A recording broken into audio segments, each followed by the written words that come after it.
আসসালামু আলাইকুম। চাঁদপুর শাহরাস্তি কোয়েল হ্যাচারি থেকে আপনাদের শুভেচ্ছা ও অভিনন্দন।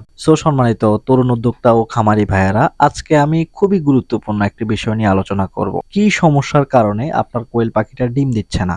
এই বিষয়টা কিন্তু অবশ্যই একজন খামারের জানা জরুরি। যারা কোয়েল পাখি বর্তমানে পালন করতেছেন বা পালন করবেন, আপনাদের জন্য দোনোজনের জন্যই কিন্তু এই বিষয়টা জানা জরুরি যে কি সমস্যার কারণে কোয়েল পাখিটা ডিম দিচ্ছে না বা দিবে না। এর প্রবলেমটা কি, এই বিষয় নিয়ে আজকে বিস্তারিত আলোচনা করব এবং কি যারা A to Z ভিডিওটি দেখবেন আপনারা ইনশাআল্লাহ এই বিষয় সম্পর্কে খুবই শীঘ্রই জেনে যাচ্ছেন। তো সম্মানিত খামারি ভাইরা, না টেনে শুরু থেকে শেষ পর্যন্ত দেখেন, মূল আলোচনায় চলে যাচ্ছি। তো প্রথমত হচ্ছে, একটি কোয়েল পাখি ডিম না দেওয়ার পিছনে কয়েকটা কারণ রয়েছে। একটি মাত্র কারণ সবচেয়ে বেশি কাজ করে, সেটি হচ্ছে খাবার। আরেকটি বিষয় হচ্ছে পরিবেশ, আরেকটি বিষয় হচ্ছে কিছু রুলস মেনটেন না করলে আপনার কোয়েল পাখিটা ডিম দিবে না। প্রথমে যেহেতু খাবারের বিষয়টা আসছে, তাহলে খাবারের বিষয় বলি। অনেকেই কি করেন যে কোয়েল পাখিকে লেয়ার ওয়ান খাবারটা দিয়ে দেন।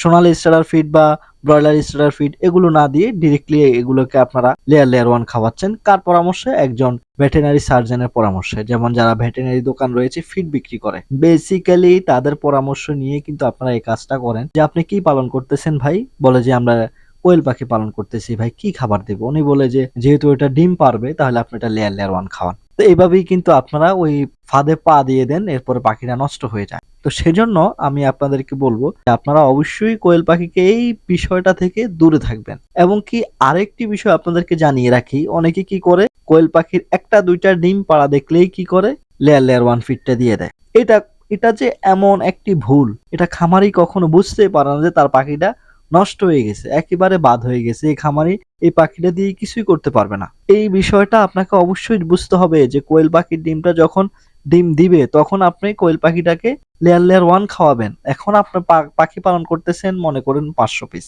500 পিস পাখি থেকে আপনার কোয়েল পাখি ডিম পারছে মাত্র 50 পিস। আর বাকি কোয়েল পাখিগুলো এখনো ডিম দেয়নি। তা আপনি যখন ওই পাখিগুলোকে লেয়ার ওয়ান খাবারটা দিচ্ছেন, তখন তো ওই পাখিটা যেটা ডিম পারলো না ওইটা আর কখনো পারে না। এটা আপনাকে মানতেই হবে, ওই পাখিটা আর কখনো ডিম পারে না। হয়তো আপনি এখনো কোয়েল পাখিটা পালন করতেছেন না বা অল্প পরিসরে পালন করতেছেন, ওই বিষয়টা এখনো বুঝতেছেন না। যারা মূলত 500, 1000, 2000 পাখি পালন করে এই ভুলটা করে, তারা কিন্তু বুঝতে পারে যে তারা চরম ভুল করেছে। এই ভুলটা করে ভেটেরিনারি বা ডাক্তারের পরামর্শ নিয়ে, একজন অভিজ্ঞ খামারির পরামর্শ না নিয়ে বা ভালো হ্যাচারি থেকে বাচ্চা সংগ্রহ না করলে এইরকম প্রবলেম হতে পারে। এবং কি অবশ্যই যার কাছ থেকে পাখি নিবেন এর সাথে পরামর্শ করতে হবে যে ভাই এখন এই বিষয়ে আমার পাখিগুলো এতগুলো ডিম দিয়েছে, এখন আমি কি করতে পারি? এই বিষয় সম্পর্কে আপনাকে অবশ্যই ধারণা এবং জ্ঞান রাখতে হবে। না হলে কিন্তু আপনি কোয়েল পাখিটাকে নষ্ট করে ফেলবেন। তো এই ভিডিওটা থেকেও আপনারা কিন্তু এই বিষয়টা শিখতে পারবেন। যেমন যে কোয়েল পাখিকে অন্তত 70%, 70% ডিমে আসার আগ পর্যন্ত কোয়েল পাখিকে সোনালী স্টারার ফিড খাইয়ে নিতে হবে। এটা খাওয়াতেই হবে। যদি আপনি লেয়ার ওয়ান খাওয়ান তাহলে সমস্যাই হবে, এটা আপনার কোয়েল পাখিটা নষ্ট হয়ে যাবে। এই খাবারের বিষয় চলে গেল। এখন আসি পরিবেশের বিষয়ে। আপনি কোন পরিবেশে কোয়েল পাখিটা পালন করতেছেন, আপনার পাখিটা ডিম দিচ্ছে না। খাবার পত্র সোনালী স্টারার দিচ্ছেন, অনেকে বলে যে 250 গ্রামও ওজন হয়ে গেছে, পাখিটা ডিম দেয় না। তো এটা আসলে এদের যারা এই ধরনের কমেন্ট করেন, আপনারা কিন্তু শখের বসে আসলে 2টা 4টা কোয়েল পাখি পালন করে থাকেন আমার জানা শর্তে। তো আপনাদের এই সমস্যাটা হওয়ার কারণে হচ্ছে আপনারা শখের বসে যেহেতু 10-15টা পাখি পালন করেন, ওই রকম ভাবে রুলস ফলো করেন না। দেখা যায় যে পাখিগুলোকে দিনে বাইরে রাখেন, রাত্রে ঘরে নিয়ে আসেন, এভাবে শখের বসে 2টা 4টা করে পালেন, পাখির ওজন চলে আসে, ডিম আসে না। এর মধ্যেও আরো কয়েকজন ওই খাবারের ভুলটা করে থাকেন যে লেয়ার ওয়ান খাওয়াচ্ছেন, পাখির ওজন আছে ঠিক আছে কিন্তু পাখি ডিম দিচ্ছে না, ওই পাখিটা নষ্ট হয়ে গেছে। তো সেজন্য আগে খাবারে ফোকাস দিতে হবে, এরপর পরিবেশের উপর ফোকাস দিতে হবে। আপনি যে স্থানে কোয়েল পাখিটা পালন করতেছেন ওই স্থান আপনি পরিবর্তন করতে পারবেন না।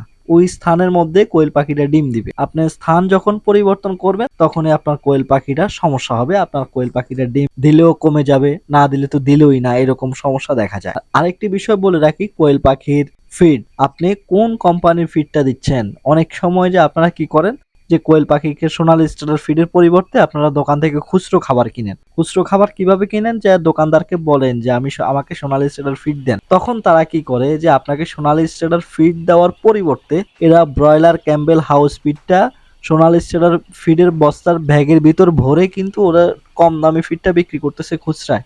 এটা সাধারণ লোকদেরকে ধোঁকা দেওয়া হচ্ছে এক প্রকার। তো ওই বিষয়টা থেকে বিরত থেকে একজন ভালো ডিলার থেকে খাবার নিবেন, আর অবশ্যই যারা 100 পাখি পালন করবেন আপনারা কখনো খুচরো খাবার কিনবেন না। খুচরো খাবার না কিনে আপনারা সোনালী স্টার ফিডের বক্স খাবার সংগ্রহ করতে পারেন।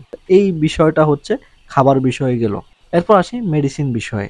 আসলে কোয়েল পাখি পালন করতে হলে আপনাকে এত পরিমাণ মেডিসিন অনেকে ব্যবহার করে যেটার কোনো ভাষা নেই। আসলে ডিমে আসার জন্য আপনাকে কোয়েল পাখির জন্য কোনো মেডিসিন দিতে হবে না, শুধুমাত্র একটু জিঙ্ক খাওয়াইতে পারেন। জিঙ্ক দিয়ে কোয়েল পাখির বডি ওয়েট ভালো রাখতে পারেন, এর খাবার রুচি ভালো রাখতে পারেন। এছাড়া আপনাকে আর কোনো মেডিসিন ইউজ করতে হবে না, এটা আশা করি। ডিম দিলে এরপরে যায় অন্যান্য ভিটামিন ই, AD3, এরপর ক্যালসিয়াম, এগুলো ডিম দেওয়ার পরে, ডিম দেওয়ার আগে না। তো অবশ্যই বিষয়টা বুঝতে পেরেছেন যে দুইটা বা তিনটা বিষয়ে আমি জানালাম, আপনাদেরকে ইনফরমেশন দিলাম। এই বিষয় সম্পর্কে জানলেই ইনশাল্লাহ আপনি বুঝতে পারবেন যে আপনার কোয়েল পাখি কেন ডিম দিচ্ছে না। সো সম্মানিত তরুণ উদ্যোক্তা ভাইয়েরা, আপনারা অবশ্যই বিষয়টি বুঝতে পেরেছেন এবং কি যারা চাঁদপুর, কুমিল্লা, নোয়াখালী, লক্ষ্মীপুর, ফেনী, চট্টগ্রামে রয়েছেন আপনারা নিজ এসে আমার ফার্ম থেকে কোয়েল পাখির বাচ্চা সংগ্রহ করতে পারেন। আজকে এ পর্যন্তই। পরবর্তী ভিডিওটি দেখার আমন্ত্রণ থাকবে। আসসালামু আলাইকুম।